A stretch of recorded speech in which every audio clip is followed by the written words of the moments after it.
and a practising barrister is always supposed to be capable of filling any situation which may come his way. 2 years after his wife's death, Mr. Vavasor was appointed Assistant Commissioner in some office which had to do with insolvents, and which was abolished 3 years after his appointment. It was at first thought that he would keep his 800 a year for life and be required to do nothing for it, but a wretched, cheese-paring Whig government, as John Vavasor called it when describing the circumstances of the arrangement to his father down in Westmoreland, would not permit this. It gave him the option of taking 400 a year for doing nothing, or of keeping his whole income and attending 3 days a week for 3 hours a day during term time at a miserable, dingy little office near Chancery Lane, where his duty would consist in signing his name to accounts which he never read and at which he was never supposed even to look.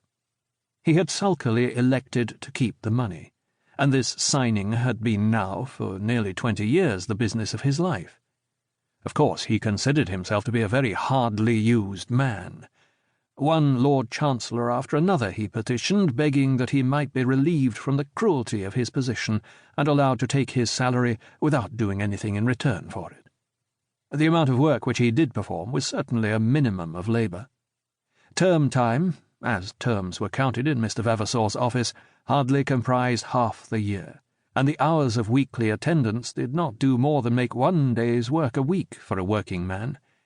But Mr. Vavasor had been appointed an Assistant Commissioner, and with every Lord Chancellor he argued that all Westminster Hall and Lincoln's Inn to boot had no right to call upon him to degrade himself by signing his name to accounts.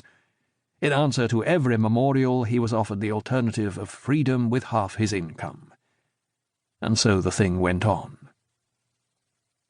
There can, however, be no doubt that Mr. Vavasor was better off and happier with his almost nominal employment than he would have been without it.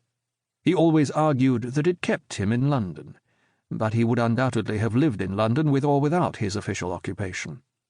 He had become so habituated to London life in a small way before the choice of leaving London was open to him that nothing would have kept him long away from it. After his wife's death, he dined at his club every day, on which a dinner was not given to him by some friend elsewhere, and was rarely happy except when so dining. They who have seen him scanning the steward's list of dishes and giving the necessary orders for his own and his friend's dinner at about 4:30 in the afternoon have seen John Vavasor at the only moment of the day at which he is ever much in earnest. All other things are light and easy to him, to be taken easily and to be dismissed easily. Even the eating of the dinner calls forth from him no special sign of energy. Sometimes a frown will gather on his brow as he tastes the first half-glass from his bottle of claret, but as a rule that which he has prepared for himself with so much elaborate care is consumed with only pleasant enjoyment. Now and again it will happen that the cook is treacherous even to him, and then he can hit hard. But in hitting he is quiet, and strikes with a smile on his face. Such had been Mr. Vavasor's pursuits and pleasures in life up to the time at which my story commences. But I must not allow the reader to suppose that he was a man without good qualities. Had he when young possessed the gift of industry, I think that he might have shone in his profession, and have been well spoken of and esteemed in the world. As it was, he was a discontented man, but nevertheless he was popular, and to some extent esteemed. He was liberal as far as his means would permit. He was a man of his word, and he understood well that code of bylaws which was presumed to constitute the character of a gentleman in his circle. He knew how to carry himself well among men, and understood thoroughly what might be said and what might not, what might be done among those with whom he lived, and what should be left undone.